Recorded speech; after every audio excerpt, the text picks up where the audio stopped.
Okay, naturally I'm behind in not jumping on this topic while it's still trending, but it is still relevant. A few weeks ago, the internet was divided on time-blindness girl. And I want to offer my take on it because there is so much misinformation surrounding this subject, and that's pretty dangerous. So is time-blindness real, or is Gen Z taken it too far? Hello to the newbies and welcome back to my repeat offenders. Super quickly, thank you so much for helping me reach 200 subs. That is huge for me, and I appreciate each and every one of you. I've been a little off my consistency game the past few weeks.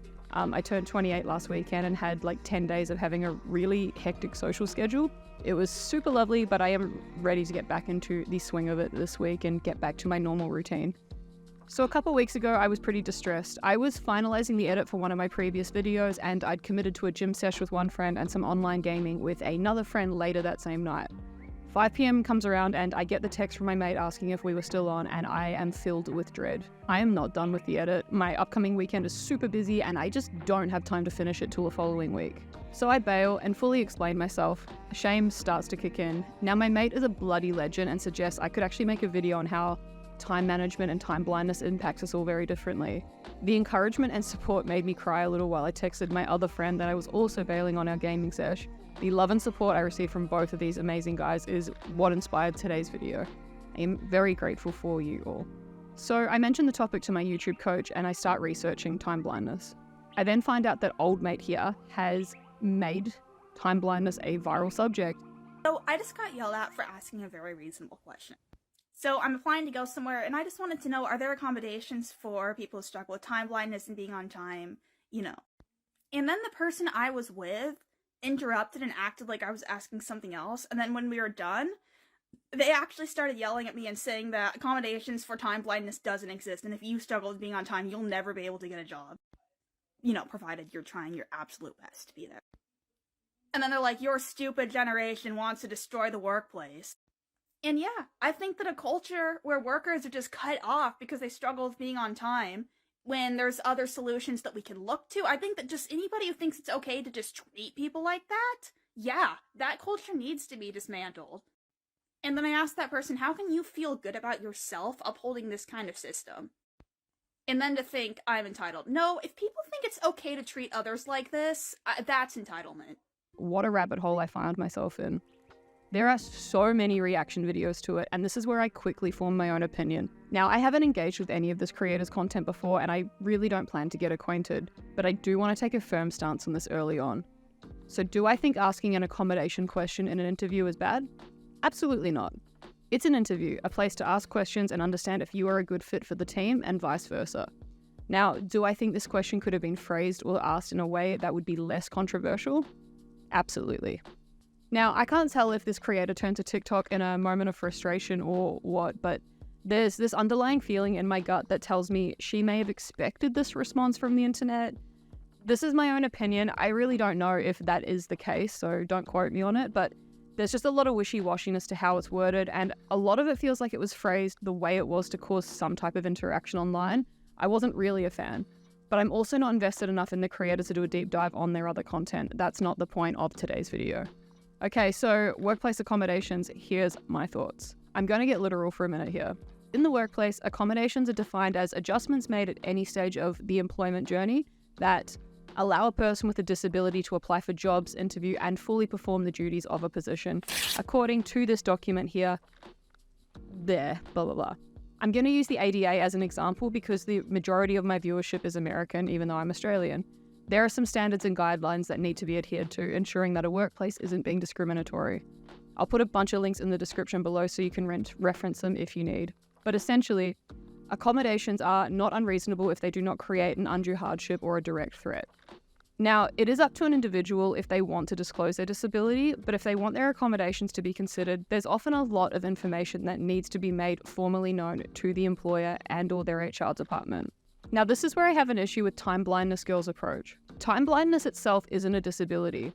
It's a symptom that anyone and everyone can experience. However, many neurodivergent people experience this much more than others, especially those of us with ADHD. The way she talks about it in her TikTok, it kind of implies she doesn't mention any diagnosis for ADHD, autism, or any other disorder. So a lot of people have assumed she's referring to time blindness itself as the disability, and A bunch of people got really mad about it and bullied her online. Classic internet.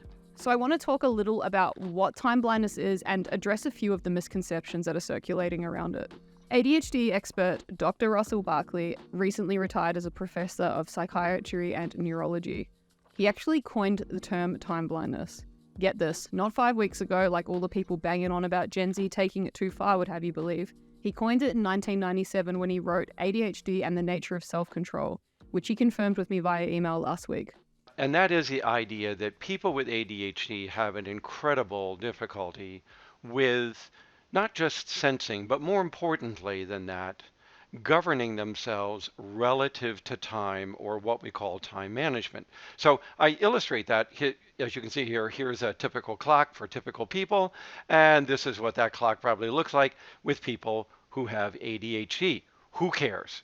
Because people with ADHD are not sensing time, and if they do sense it properly, they're not using it to guide what they should be doing over time, what you would call time management or self-regulation to time.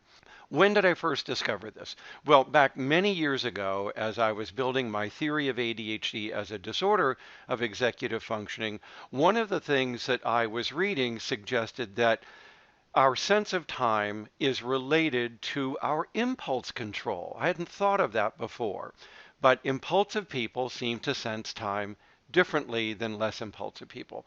And I thought, well, if that's the case, people with ADHD must really have difficulties with their sense of time because they have more impulsivity than typical people do. So a high school student, Seth Koplowitz, and I set out to test this idea.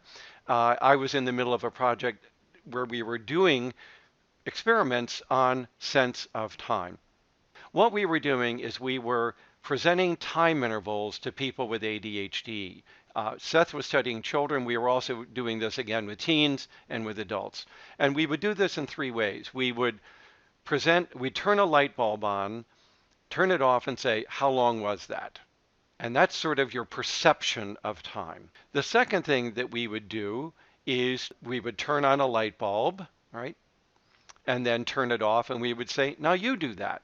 Turn that light bulb on for that period of time. And here's what we found. Their perception of time wasn't so bad. They were pretty close to the typical people in the control group in telling us how long an interval was. They're not perfect, but they weren't quite as bad at it. Where they really fell apart was in duplicating the time interval. Well, what does that mean? It means that even if I can perceive time, I can't use it to guide my motor action, my behavior. The task is called time reproduction. Can you reproduce a time interval? And they couldn't. And we found that this was typical of young children, older children, teens, adults. It was bad across the lifespan that we were testing. And so one of the ways I came up with to convey that idea was the term time blind. And especially with teens and adults with ADHD, where time has become much more important in their life than when they were young children, they really were time blind when it came to time management. Time management is one of the major deficits in ADHD, and my research showed that no other disorder in psychiatry seemed to interfere with time management to the degree that ADHD does. I mean, it is a serious impairment, or deficiency rather, in people with this condition. Hence the term time blind for those with ADHD. Now, I'm borrowing this next bit from an article, but it articulates the point well. Barkley's original use of blindness to refer to time perception was a metaphor in a certain sense, but hardly a derogatory one. He has consistently used the term to help educate the public about how we experience time. This language is supposed to combat ignorance and stigma around ADHD behaviors. As I point out in my popular post on ADHD time perception, it's a particularly harmful aspect of adult ADHD. Time is so much more than productivity and Western cultural norms. It undergirds our ability to maintain healthy relationships and regulate our emotions. Describing these perceptual challenges of time blindness helps drive home an important point about intent. Rather than a responsibility and lack of consideration for others, our self-regulation challenges stem from a fundamental inability to perceive time accurately. As Barclay puts it, temporal myopia, I think that's how you say it, probably not, prevents clear perception of time outside the present. So just to summarize, time blindness is a metaphor that was created to help people that don't understand our perception of time basically make it make sense, right?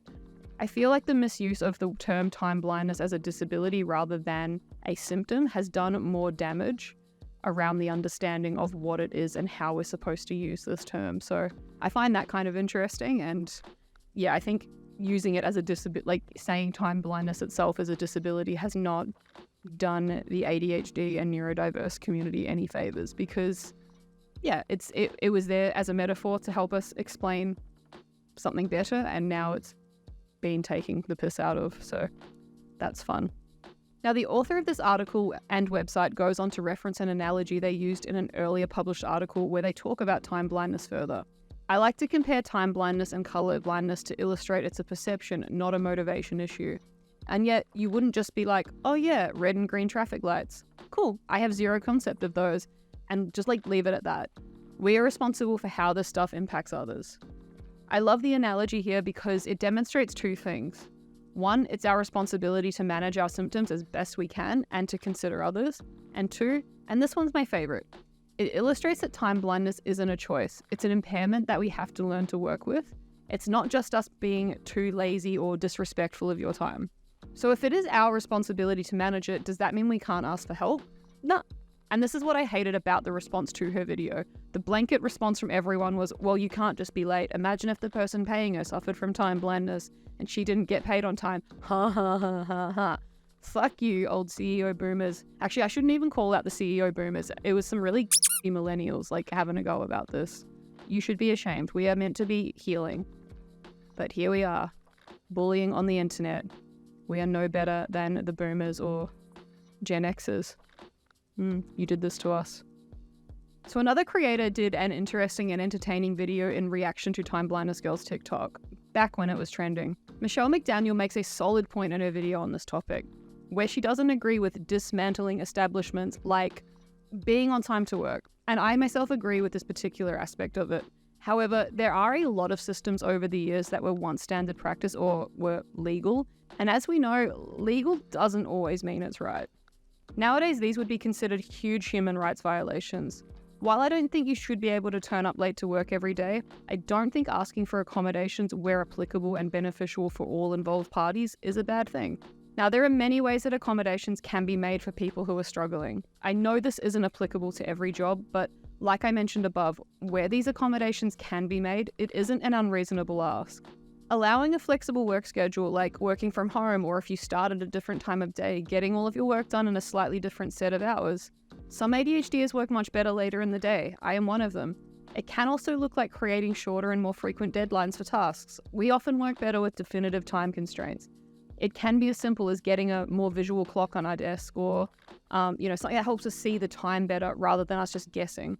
Like these ones, rather than just like remembering to look at our watches, because when we're in our like hyperfixation zone, like we'll forget to go to the toilet or eat for like 9 hours. So, even the little simple looking at your watch, like, yes, it makes sense, but it's just not how our brain works sometimes. Accommodations could also look like allowing someone to keep their phone on their desk to use it for timers and notes, or even having someone that you touch base with a bit more frequently at work to make sure you're managing your tasks well. Now, there are like a bunch more accommodations that can be made. These are just a handful of suggestions for, different tools that one could potentially use in order to try and work and manage tasks more effectively. I've been trialing using timers and more visual calendars to help me with my routines and tasks at home. It helps a bunch when you've got the space and time to do it and get it set up. Implementing countdown timers when I'm working has been incredibly helpful. So like I'll often set a 30 to 40 minute timer when I'm sitting down to try and get some dedicated work done. Something where I can actually see the time physically count down like I mentioned before. It creates a sense of urgency where I'm less likely to distract myself with something else. I've even set a few of them while writing out the script for this video.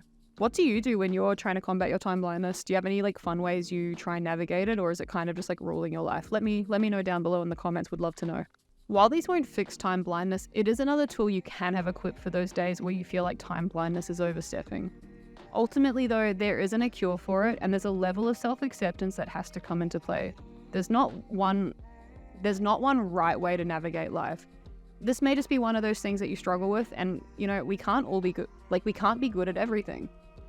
But the responsibility to manage it is our own. Just like the colorblind person not being able to differentiate,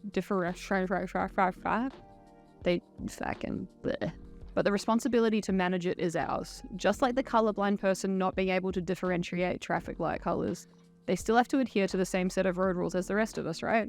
So no, I don't think Gen Z have taken it too far. I do think the need for communication needs improving, but that's not a generational thing, right? Actually, it is. All generations are pretty average at it.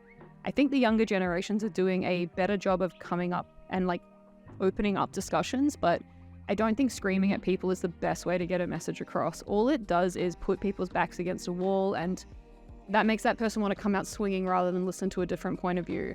And this is why I'm really pro having conversations, even hard ones.